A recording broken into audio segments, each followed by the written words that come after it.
there's an important concept that we'll come back to at different points as public sphere. So maybe I'll say a little bit. A good quick review here. I'm not sure who first initiated the idea. I think John Dewey was one of the first to talk about it, but Habermas, German philosopher, is the one who really developed it quite a bit further. An example he used was, he said in the 1700s in England, there was a new kind of public life forming. There were theater, museums, opera houses, meeting rooms, coffee houses, taverns. People would meet in these public places and talk about issues of common concern.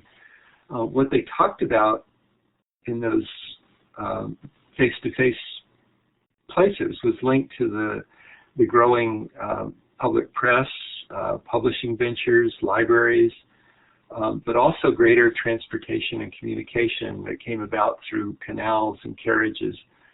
There were more readers. All of these things led to a kind of expanded public discourse.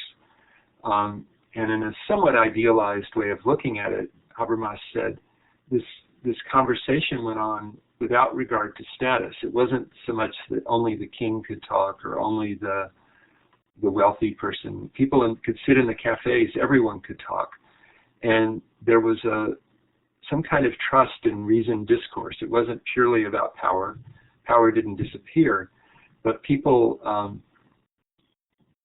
began to develop a notion that we could talk through issues, and that this idea of a public sphere would mediate between the broader society and the state. It became the way that the public organized itself to bear public opinion.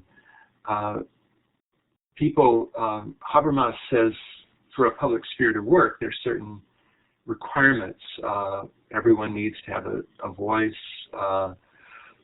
People have to give evidence for their claims. People have to, decisions need to be based on reason. He calls this the ethics of communicative action.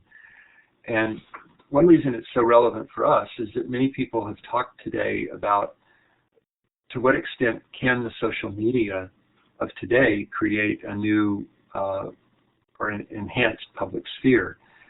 Can we do the kinds of things Habermas was talking about?